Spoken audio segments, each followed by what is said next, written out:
예수 이름으로 사랑합니다.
본교들의 말씀으로 감사와 축복이라는 제목으로 은혜를 나누겠습니다. 오늘은 1년 동안 지켜주신 하나님께 감사를 드리는 추수감사 주일입니다. 1년 동안 아무 일 없이 오늘 이 자리에 다시 건강한 몸으로 하나님 앞에 예배드릴 수 있게 해주신 하나님 앞에 우리 다시 한번 감사한 마음을 드릴 수 있기를 바랍니다. 감사하는 사람이 축복을 받습니다. 세상을 가만히 살아가는 걸 보면 사실 감사를 한 마음으로 사는 사람이 건강도 좋습니다. 신경질 많이 내고 짜증 많이 내고 원망불평 많이 하는 사람들이 꼭 중병에 잘 걸리고 또 큰 환난과 시련의 고통도 잘 당하고 또 정신적으로도 굉장히 빈약한 상태에 이른다는 것은 저와 여러분이 살아오면서 주위에서 수없이 보아온 결론인 것입니다. 감사하는 것만큼 아름다운 인생은 없습니다. 그래서 하나님은 시편 50편 23절에서 감사로 제사를 드리는 자가 나를 영화롭게 하나니 내가 그 행위에 옳음으로 말미암아 구원을 보이리라 라고 성경을 말씀하고 있는 것입니다. 감사는 또다시 감사를 불러일으킨다는 것입니다. 그러나 미움은 또다시 증오와 미움과 복수를 불러일으키는 것이 우리가 살아온 세월 속에서 보아왔던 과정인 것입니다. 추수감사절을 맞이하여 우리가 감사를 하는 것이 아니라 1년 내내 하나님 앞에 감사하며 사는 인생이 가장 아름다운 인생입니다. 94년 1월 1일 출발한 지 엊그제 같은데 벌써 저와 여러분이 94년 한 해를 보내면서 추수감사절을 맞이하여 하나님께 감사한 마음으로 예배를 드릴 수 있으니 참으로 행복한 세월이 틀림이 없습니다. 사람은 많은 시련과 고난과 고통을 겪으면서도 감사할 줄 아는 인생이 정말 고귀한 인생이고 숭고한 정신이며 아름다운 생애를 살 수 있는 축복을 받을 수가 있는 것입니다. 오늘 이 말씀은 이스라엘 백성들이 진실로 많은 시련과 고난과 고통을 당했습니다. 그리고 났을 때에 하나님께서는 그들에게 절망이 아닌 소망의 말씀을 주면서 내가 이 나라를 창성케 하고 나아가서 너희에게 즐거움을 더하여 기쁨을 누리게 하겠다고 약속하고 있는 것입니다. 오늘 이 추수감사절은 저와 여러분이 유래는 잘 아니까 생략하기로 하지만 이 시간에 이 추수감사절을 맞이하여 왜 우리는 하나님께 감사를 드려야 하는가를 우리가 생각해 보겠습니다. 첫째로 우리를 창대케 해주시는 분이 하나님이기 때문에 이 하나님께 감사를 드려야 하는 것입니다. 올 3절에도 주께서 이 나라를 창성케 하시며 이와 같이 말을 했습니다. 여러분, 사실 저와 여러분의 인생을 창대케 하실 수 있는 분은 하나님밖에 없습니다. 하나님께서는 우리의 생애에 창대케 하시는 능력을 분명히 가지고 계시고 우리에게 그와 같은 축복을 주시는 것입니다. 성경 창세기 12장 2절에 보면 내가 너로 큰 민족을 이루고 내게 복을 주어 내 이름을 창대케 하리니 너는 복의 근원이 될지라. 성경은 이와 같이 아브라함에게 큰 축복을 약속하며 창대케 하는 축복을 약속했습니다. 사실 하나님을 잘 섬겨서 창대한 축복을 받은 사람이 아브라함입니다. 아브라함은 갈대아 우르 땅 달을 신으로 섬기는 우상의 도시에서 태어나서 아버지 밑에서 그와 같이 자랐지만은 하나님 앞에 택함을 받아 하나님의 백성으로 선택되면서 그는 하나님 말씀을 순종하고 믿음을 올바로 잘 보임으로 말미암아 그 인생이 하나님이 약속한 대로 창대한 인생을 살게 했다는 것을 우리는 볼 수 있습니다. 여러분, 우리의 인생을 오늘의 일까지 이끌어 주신 분이 하나님임을 믿으시면 아멘 하십시오. 대부분 이 사람들은 자기의 재주와 능력으로 다 되고 있다고 생각합니다. 사실 그렇지 않습니다. 여러분이 오랜 세월 동안 살아오셨으니까 한번 지난 날을 되돌아보십시오. 전부 다 내 힘으로 한 것 같았는데, 그러나 지금은 생각해보면 그게 아닙니다. 하나님이 그때그때 나에게 지혜를 주시고 또 능력을 주시고 힘을 주셔서 오늘의 이와 같이 건강한 몸으로 하나님 앞에 기쁘게 살아갈 수 있는 축복받은 인생이구나 라고 깨닫게 된다는 사실을 여러분 기억하셔서 우리의 생애에 가장 창대한 축복을 주시는 분이 하나님이심을 믿으시기를 주님의 이름으로 축원합니다. 우리의 생애는 창대케 하시는 분이 하나님이기 때문에 우리는 이 하나님 앞에 감사를 드리지 않을 수 없는 것입니다. 인간의 재주로 되는 것이 아니라 하나님께서 모든 일을 생사화복을 주관하고 계시기 때문에 오늘 그 많은 사람 중에서 우리는 선택되어 선별되어 구별되어서 오늘 다시 이렇게 건강한 몸으로 우리는 기쁨으로 하나님 앞에 감사의 예배를 드릴 수 있게 된 것입니다. 하나님은 아브라함에게 창대한 축복을 준 것뿐만이 아니라 그의 아들 이삭에게도 창대한 축복을 줬습니다. 이 창세기 26장 3절부터 5절에 보면 이 땅에 의하면 내가 너와 함께 있어 내게 복을 주고 내가 이 모든 땅을 너와 내 자손에게 주리라. 내가 내 아비 아브라함에게 맹세한 것을 이루어 내 자손을 하늘의 별과 같이 번성케 하며 이 모든 땅을 내 자손에게 주리니 내 자손을 인하여 천하 만민이 복을 받으리라. 할렐루야. 하나님을 잘 믿는다는 것 정말 좋은 일입니다. 더군다나 저와 여러분 사는 이 세상은 너무 어지러운 세상 아닙니까? 언제 어떤 일이 일어날 줄도 모르며 항상 미래는 예측할 수 없는 안개 자국이 낀 그와 같은 생애인데, 이러한 상황에서 우리가 하나님을 믿을 수 있었다는 것은 대단한 축복이 아닐 수 없습니다. 이 하나님을 믿는 것으로 우리는 축복뿐만이 아니라 하나님을 믿고 순종하고 따르면 하나님께서 우리의 생애를 이렇게 아름다운 참대한 생애로 이끌어 주시고 여러분에게 번영의 축복을 누리게 하신다는 사실을 믿으시기를 주님의 이름으로 축원합니다. 여러분, 우리가 지난 날을 되돌아보면 사실 많은 어려움 가운데서 물질적으로 궁핍하고 괴롭고 육신적으로 고달팠을 때, 그러나 하나님을 섬김으로 말미암아 오늘 이 시간에는 우리는 넉넉한 인생을 그리고 건강한 생애를 살도록 하나님이 이와 같이 형통케 하시고 축복을 주셨다는 사실을 우리는 분명히 깨달을 수 있습니다. 히브리서 6장 14절에서도 하나님 말씀하시기를 내가 반드시 너를 복주어 복주며 내가 너를 번성케 하며 번성케 하리라고 약속하고 있는 것입니다. 하나님을 믿는 백성은 반드시 망하는 법이 없으며 의인이 구걸하는 법을 보지 못했다는 것이 시편 37편의 말씀인 것입니다. 또한 어려서부터 구걸하지 아니하고 그 마음속에는 하나님의 법인 말씀이 있어서 항상 은혜를 베풀고 남에게 풍성히 구워주는 풍요한 인생을 산다고 성경은 말씀하고 있습니다. 여러분 마음속에 이 살아계신 놀라운 능력의 축복의 하나님이 마음속에 온전히 살아계셔서 여러분의 생애를 더욱더 창대한 생애로 이끌어 주시는 하나님의 축복이 여러분에게 넘치기를 주님의 이름으로 축원합니다. 둘째로 왜 우리는 감사해야 하는가? 즐거움을 우리에게 더하여 주시는 분이 하나님이기 때문입니다. 오늘 하나님께서는 그 즐거움을 더하게 하셨으므로 추수하는 즐거움과 탈취물을 나누는 때의 즐거움같이 그들이 주의 앞에서 즐거워하오니 이와 같이 말씀했습니다. 그러니까 하나님은 우리에게 즐거움을 그냥 주시는 정도가 아니라 더하여서 주신다. 참으로 놀라운 좋으신 분이 아닐 수 없습니다.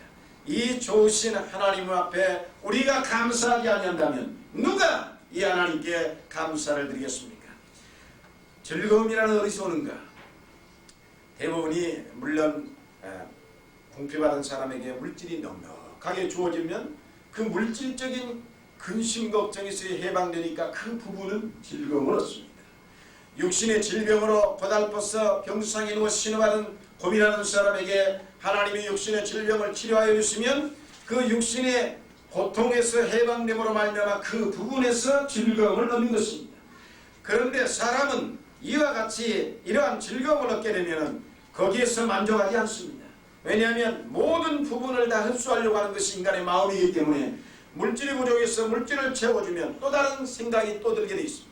몸이 불편해서 몸을 치료해주면 또 다른 지식에 대한 것, 인간의 욕망은 이렇게 끝이 없습니다. 그래서 이런 눈에 보이는 물질적인 기쁨이나 육신적인 기쁨은 언제나 순간적으로 끝나버리고 그리고 자신의 욕망의 한계 벽에 부딪히는 좌절을 맛보게 된다는 사실입니다. 즐거움이란 하나님께서 주시는 즐거움이란 그런 즐거움도 있지만 그러나 그보다 우리에게 주시는 하나님의 즐거움은 정신적인 것입니다. 사람은 정신적으로 즐거움을 얻게 되면 비록 밥을 한 끼 굶어도 웃음이 동글동글합니다. 그리고 마음이 편안하고 매사가 다 희망찬 내일을 향하여 전진하려고 하는 열심과 뜨거움이 일어서게 되는 것입니다. 이와 같이 눈에 보이지는 않지만 우리의 인생을 강하게 행진케 할 수 있는 이 정신적인 즐거움은 인간에게서는 얻을 길이 없습니다. 여러분, 이 정신적인 즐거움은 하나님만이 인간에게 부여하시는 것입니다.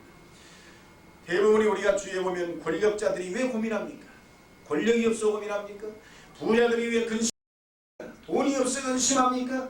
지식인들이 왜 탄식하며 자살합니까? 그들은 지식이 다 있는데도 죽습니다. 바로 정신적인 즐거움을 얻지 못하기 때문입니다. 이 정신적인 즐거움이야말로 이 영적인 즐거움이야말로 인간에게는 최대의 보물이 된 것입니다. 이 놀라운 보물이 되는 영적인 즐거움을 하나님께서 저와 여러분에게 더하여 주시겠다고 약속하고 있는 것입니다. 그런 만큼 우리는 이 하나님을 더욱 잘 섬겨서 우리는 날마다 이 고해 같은 세상을 살아가는 데 있어서 영적인 즐거움을 하나님께로부터 얻을 수 있는 복 있는 믿음의 성도들이 다 되시기를 주님의 이름으로 축원합니다. 사람은 어디에서 이 정신적인 즐거움이 하나님께로부터 온다면 하나님은 우리에게 정신적인 즐거움으로 무엇을 주시는가? 제일 먼저 소망을 주십니다. 사람은 뭐니 해도요 소망이 있어요. 소망이 없으면 사람은 정신적으로 피폐하는 겁니다. 소망이 없기 때문에 사람들이 정신적인 질환을 앓는 겁니다. 비록 사막에 가도 오아시스를 만들어야 되겠다는 소망이 있으면 그 사람은 결코 거기에서 죽는 법이 없으며 그 사람은 악전고투 속에 반드시 승리하게 되는 것이고 나아가서 매사가 진취적이고 적극적인 인생으로 가게 되는 것입니다. 이 즐거움이란 우리가 어떤 음악 감상을 통해서 얻는 행복감 같은 즐거움보다는 여러분의 마음속에 하나님은 강렬한 소망을 불어넣으셔서 여러분의 생애를 개혁하고 변화시켜서 훨씬 더 좋은 축복의 생애를 가도록 하나님은 우리에게 소망을 불어넣으신다는 것입니다. 여러분, 그러니까 하나님께서는 우리에게 놀라운 소망을 주셔서 예수님 말씀하시기를 할 수 있거든이 무슨 말이냐? 믿는 자에게는 명치 못함이 없느니라고 성경은 말씀하고 있습니다.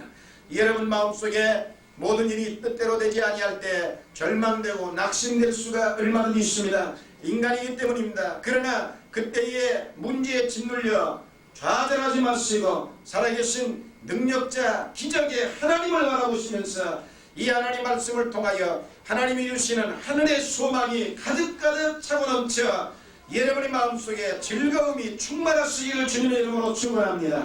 뿐만이 아니라 하나님은 우리에게 소망뿐이 아닙니다.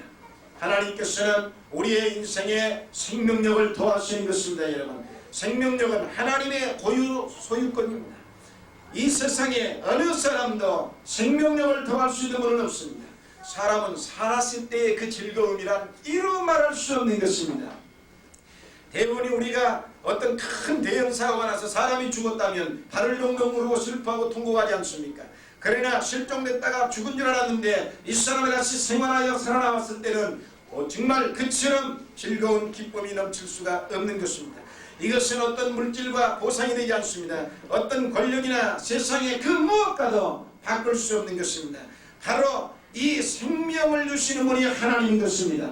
우리에게 강렬한 생명을 주어서 여러분의 생애에 남달리 믿는 자에게 큰 하늘의 기쁨을 맛보게 하시는 것이 하나님의 놀라운 사랑에서 우리에게 주어지는 것입니다. 뿐만이 아니라 우리는 이 땅에서의 삶을 가지고도 그와 같이 기뻐하는데 이 땅의 생애로서에만 우리에게 생명을 주시는 분이 아니라 우리가 믿는 하나님은 우리의 내세에까지도 영원한 생명을 부여하시는 천국을 예배로 오신 좋으신 하나님이기 때문에 이 하나님을 통해서 우리는 끊임없이 이 죽음의 공포도 물리치고 우리는 소망을 가지며 생명력을 얻어 영원한 영생을 바라보며 천국을 소유하는 축복을 누릴 수 있는 것입니다.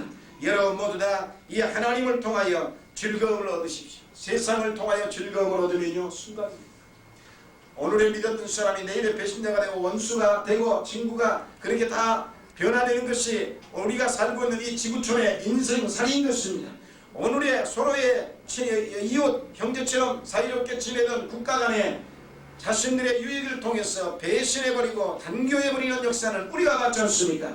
대만과 그렇게 오래도록 교제하다가 중국과의 유익을 위해서 대만과의 단절을 선언하고 이런 것이 우리나라뿐만이 아닙니다. 전 세계가 언제든지 이와 같은 일들을 행하고 있는 것입니다. 그렇기 때문에 이 세상에서는 어떠한 상황에서도 우리의 생에 지속적인 즐거움을 얻을 수는 없습니다. 오직 동남풍이 불고 북서풍이 불어도 우리에게 진정한 마음 저 깊은 곳에서 우러나올 수 있는 하늘의 평화 같은 즐거움을 누리게 해주시는 분은 하나님밖에 없다는 사실을 믿으시기를 주님의 이름으로 축원합니다. 하나님만이 여러분의 생애에 정말 평화로운 기쁨과 즐거움을 더하여 주시는 절대적인 생명의 살아계신 하나님인 만큼 우리는 이 하나님을 통해서 우리의 마음속에 이 세상 무엇과도 바꿀 수 없고 어디에서도 얻을 수 없는 하늘의 평화 그리고 영원한 천국의 즐거움과 소망을 가득 안고 모든 고난을 이기며 기쁘게 살아갈 수 있는 하나님 앞에 선택된 백성의 자부심을 가지고 사시기를 주님의 이름으로 축원합니다. 뿐만이 아니라 셋째로 여러분 하나님 앞에 왜 우리는 감사를 해야 되는가? 사실 하나님은 우리의 보호자시기 때문입니다. 정말로 여러분이 인생을 살며 많은 시련을 겪어보셨고 많은 환난과 고통을 겪어보셨으니까 알겠지만 사실 진정코 우리의 보호자는 하나님입니다. 그리고 우리의 인도자는 하나님인 것입니다. 사람의 재주가 되는 게 아니더라고요. 그렇게 사람들이 노력하고 머리 쓴다고 온갖 방법을 다 동원해도 안 되더라고요. 정말 우리를 94년 1월 1일부터 오늘까지 이렇게 무사히 지켜주시고 보호해주시고 우리를 오늘 이르기까지 인도해주신 분은 하나님밖에 없습니다. 여러분의 부모가 아닙니다. 여러분의 재주가 아닙니다. 여러분의 능력이 아닌 것입니다. 진실로 배후에서 역사하시는 살아계신 하나님의 지혜와 권능 속에서 우리는 이와 같이 무사히 즐겁게 살아가고 있습니다. 금년 한 해 동안에도 얼마나 많은 사람이 죽었습니까?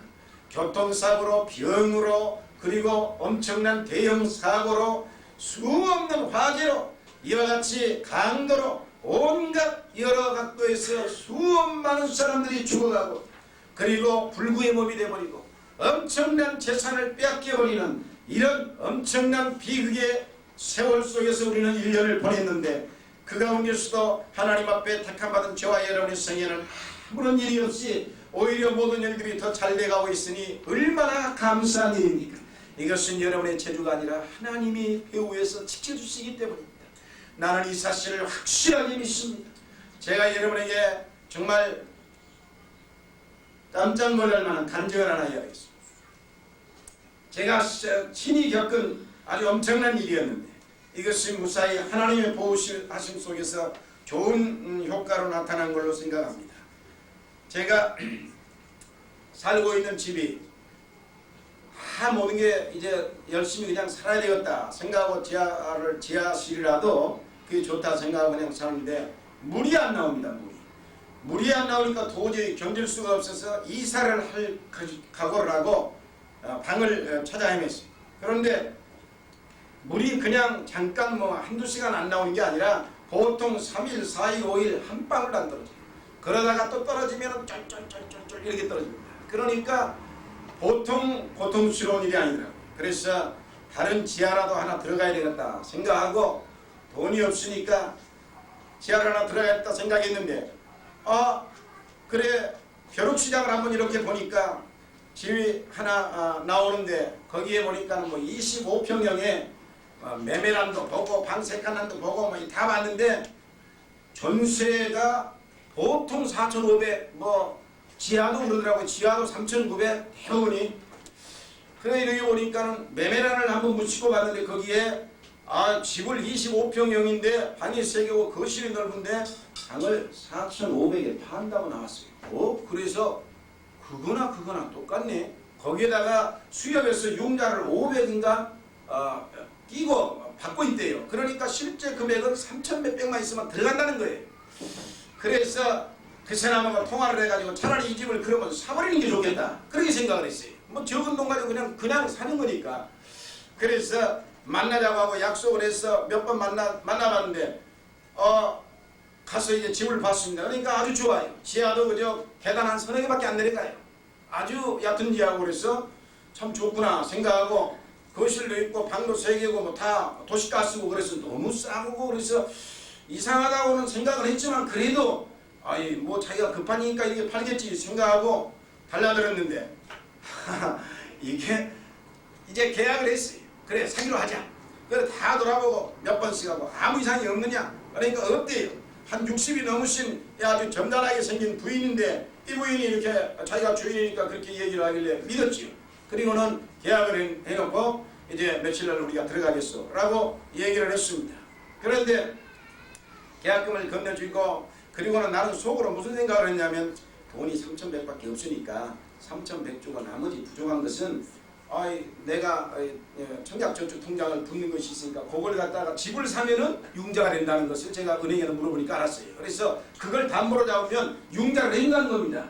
그러니까 이 주택자금은 또 이자도 싸고 그러니까 그걸 받아가지고 그러면 그냥 부담 없이 편안하게 좀 쫓겨다니지 않고 살아봐야 되었다. 지하라도 좋다 생각하고 그걸 대출받으려고 계약을 해놓고는 믿었죠. 그리고는 대출받으려고 은행에 가서 한번 그냥 물어봤어요. 주택은행 대부에 가서. 그러니까 받을 수 있습니다.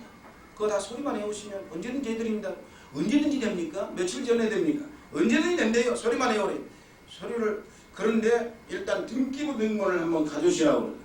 그래 등기부 등본을 가져오라고 그래서 알았다고 그래가지고 등기부 등본을 떼어다가 줬어요. 근데 사람이 알아야 되겠더라고요. 이거 모르니까 무식하니까 나 같은 사람은 그저 평생 이런 일만 했으니까 뭘 압니까? 서류를 떼놓고도 볼 줄을 모르겠더라고요. 이게 어디가 하자가 있는 건지 서류를 통해서 난생 처음 생긴 일 아닙니까? 그래서 처음에 이제 그 계약할 때 그분들한테 등기부 등본도 띄워오고 토지 등기부 등본도 띄워오고 그리고 나서 이제 나는 또 내가 아는 지식으로 동사무소에 가서 그 땅값이 얼마씩 평당 90평가 확인원 그 다음에 구청에 가서 토지 내장 건축물 내장 다 띄워봤어요. 근데 아무 하자가 없는 거예요. 근데 내 지식으로 하자가 없지 다른 사람이 봐서는 하자가 있는지 없는지 모르겠어요. 근데 다른 사람 그 민원 노인 아저씨한테 물어보니까 아무 하자가 없다는 겁니다. 그래서 이제 믿은 겁니다. 아무 하자가 없다니까.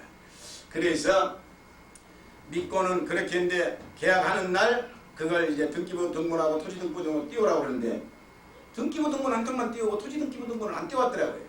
그런데 난생 처음 등기부 등본을 보는데 뭐 내가 뭐 집 살 일이 있습니까? 등기부 등본을 보는데 이게 어디를 봐야 이게 옳은지 이걸 모르겠더라고요. 그래서 그냥 뭐 보니까 그냥 몇 평이라고 이렇게 있어요. 그래서 이것이 지분인가 보구나. 나는 건물이 좋고 나쁘고를 떠나서 일단 땅 지분이 몇 평이 있느냐 이걸 생각했는데, 그래 이제 자기가 아는 복덕방에 가서 쓰자고 그래서 이제 쓰게 되면서 거기에다가 대지가 8.8평, 돼지가 8.8평 지분이 있대요. 그리고 건평 뭐 약 16평형 뭐 이런 식으로 해가지고 샀는데, 그래놓고 이제 다 계약한 뒤에 가서 등기부 등본을 내가 갖다가 그 은행원한테 한참 믿고 있다가 한 어제 3, 4일 전에 이제 그걸 갖다 줬어요. 이제 문정이 된다고 했으니까 날짜가 이제 가까워지니까 그걸 줘야 되겠다. 얻어서 줘야 되겠다 생각하고 그리고는 은행 그 직원한테 주니까는 등기부 등본을 첫 보더만 땅이 하나도 없네요. 예? 그러면 건물만 있단 말입니까? 그러니까 건물만 있대요. 땅 지분이라는 건 요만큼도 없대요. 이것은 또 수협에다가 500만 원이 근저당 설정돼서 돈을 끄집어냈다는 거예요. 그 보니까 그렇게 돼 있어요. 그러니까 한 푼도 이것은 내줄 수가 없습니다. 이건 뭐 담보를 잡을 가치가 없습니다. 그래서 아차 이건 뭔가 잘못했구나. 완전히 이건 내가 속았구나. 이제 그때서야 속은 걸 알았습니다. 그리고는 밤에 이제 그쪽에다 전화를 해가지고 이 얘기를 했더니 이 남편이라는 분이 경찰 공무원으로 지서장을 하고 이 정년 퇴직했다는 사람이란가 본데 한 70세가 다된 사람인데 저희 집사람이 전화를 하니까 그걸 탁 받더만은 무슨 소리를 하느냐, 처음부터 땅이 있다는 얘기는 한마디도 안 했는데, 그런데 이 남편은 그걸 그러니까 알고 있었다 이 말입니다. 그런데 이 부인은 와가지고 부인하고만 교제를 했으니까 부인은 처음부터 땅이 9평 있다고 했다 이 말입니다. 그래서 땅 9평이면 4,500원 거저다 속으로 생각하고 살려고 그렇게 했던 건데, 나중에 알고 보니까 땅이 한 평도 없더라. 그래서 그 다음에 그 전세금 거기다가 3천 몇 배 집어넣고 융자금 내가 그 수협에 그 사람이 받은 걸 내가 끌어안고 만약에 이렇게 산다면은 나중에 문제는 심각한 일 아닙니까? 그쪽에서는 다 넘겨버렸으니까 사기만 남았다 하고 한 푼도 못 건질 거 아닙니까? 도저히 안 되겠다 해서 결국은 해약을 하기로 하고 당신들은 사기를 치지 않았느냐. 계약서에다가 없는 땅을 대지 8.8평 썼으니까 이건 사기다. 그래서 부동산에 뛰어가가지고는 당장 이 돈을 내놔. 그리고 그러니까는 이들이 이 부동산에서 이제 모르고 이제 넘어갈 줄 알았나 봐요. 이 부동산에서도 아는 사람이라 이 사람들하고 10여 년 동안. 그러니까 없다는 줄 자기들은 알면서도 써준 거예요. 있다고. 그러니까 이제 모르고 슬쩍이 넘어가 버리고 끝난다 이거지요. 세상 무서운 세상이더라고. 이렇게 하여튼 할 수만 있으면 사기쳐 먹으려고 생각을 하더라고. 그래서 그래가지고는 가서 이거 내가 도저히 이대로 저기 할 수 없으니까 당신들 다른 데 가서 다 알아봤어요. 알아보니까 이건 사기이기 때문에 그냥 전화 한 통만 하면 부동산 업자까지 다 잡아가본다는 겁니다. 그래? 없는 걸 있다고 써놨으니까. 그래서 가가지고 얘기를 했죠. 나는 신분이 이런 사람이 다 아니까 이러니까 여러분들을 뭐 피해를 입히거나 보상을 받거나 감옥에 넣거나 이러고 싶지는 않다. 그냥 계약금만 깨끗하게 돌려줘라. 그래가지고 계약금을 돌려받았습니다. 그러니까 이 부동산 업자도 되게 덜덜 떨더라고요. 사실 긴장이 돼가지고 자기들 잡혀간다는 걸 자기들 더 잘 알아요. 알고 나니까. 그래서 계약금을 돌려받았는데, 아니 그렇게 해서 이제 방은 다 빼서 들어오기로 약속이 돼서 이제 연줄연줄로 전부 다 방이 이제 다 돼 있지 않습니까? 그러니 이제 3, 4일 남겨놓고 갈 곳이 없어져 버린 겁니다. 한마디로. 이거 어디로 가냐 이 말이에요. 어디로. 그래서 이제 3, 4일 남겨놓고 집을 구하려고 방을 구하려고 온갖 이리저리 뛰고 3일 동안을 내리 아침부터 방만 구하러 다녔습니다. 지하방이든 무슨 방이든 하여튼 좋다. 날짜에 3, 4일 안에 들어갈 수 있는 것만 나오고 그래가지고 방이동을 전 지역을 다 헤맸는데 없습니다.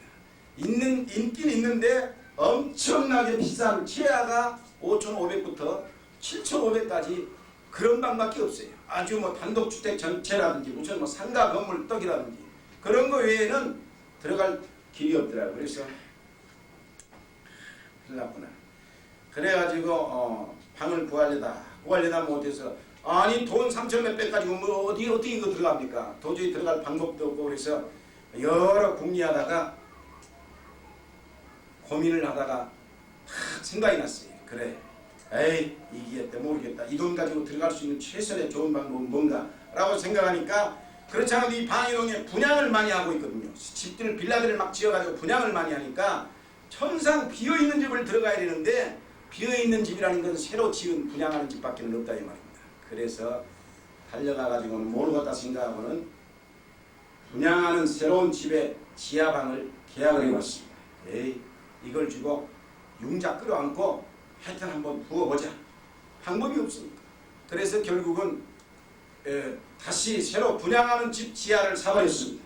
그래가지고는 그 돈 3천 몇백만 주고 이제 우리는 들어가고, 나머지는 4,500, 4,800 정도 되는 융자는 끌어안기로 하고, 한마디로 무조건 이 일을 저질 수밖에 없는 코너로 하나님이 뭐라고 그랬습니다. 그래서 끝나지 아니하게 생각도 못했던 것이 결국은 다시 집을 하나 사는 계약을 하게 되어버렸습니다. 근데 내가 이걸 생각하고 생각해보고는 참으로 우리의 인생을 지켜주시는 분은 하나님이구나. 만약에 어느 순간에 내가 나는 처음에 그렇게 생각했거든요. 이 은행 말을 듣고 뭐 2, 3일 안에 2, 3일 안에 그냥 가서 즉시 내린다고 했으니까 소리만 가서 떼다 주면 바로 되겠지 라고 이걸 완전히 믿고 있었던 거죠. 그러니까 전혀 생각을 안 했던 건데, 그만 나중에 가서 어느 날 갑자기 딱 가고 싶은 생각이 들더라고요.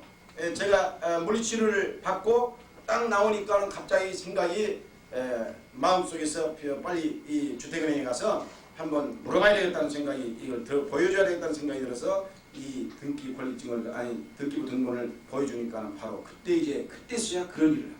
그래서 놀래기 시작했죠. 갈 곳은 없고 어떻게 할 방법은 없고, 그래서 울며 겨자 먹기식으로 새로운 지하 집을 하나 사게 되어버렸습니다. 그러나 하여튼 내가 이걸 생각해 보니까 인생은 날고 기든 어쩌든 간에 우리의 인생을 인도하시는 분이 하나님이구나. 나는 이것을 확실하게 더 깨닫게 된 것입니다.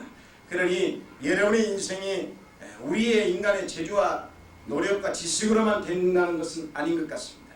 저와 여러분의 일생을 지금까지 온갖 시련 가운데서 지켜주신 분이 하나님을 믿으시면 아멘 하십시다. 우리는 그 덕분에 하여튼 어찌됐든 간에 하나님께서 새로운 집을 하나 주셨으니 이거야말로 또한 복 있는 기쁜 일 아닙니까? 그러니까 하나님 앞에 우리는 감사할 것밖에는 없다라고 생각하고, 우리의 길을 인도해 주시고 계획을 세웠던 것도 다 바꿔버리고, 또 내가 손해보지 않도록 하나님이 여러 모양으로 깨닫게 해서 지켜주신 것도 보호해 주신 것도 하나님이다 라는 생각을 하고, 정말 하나님 앞에 감사하지 않을 수 없구나 라고 생각했습니다. 그리고는 기도하는 가운데 말씀을 읽다가 오늘 이 본문 말씀이 우리에게 오늘 말씀으로 떨어졌습니다. 그래서 저는 오늘 이 설교를 하게 된 것입니다. 여러분 모두 다 하나님 앞에 감사하며 사는 길만이 결단코 피해를 보지 않는 최선의 길이다 라는 생각을 가지시고, 여러분의 생애를 창대케 하고 또한 우리에게 즐거움과 기쁨을 주시고, 그리고 우리를 항상 보호해 주시고 지켜주시는 하나님 앞에 감사하며 살면서 여러분에게 좋은 일들이 더 많이 일어나기를 주님의 이름으로 축원합니다.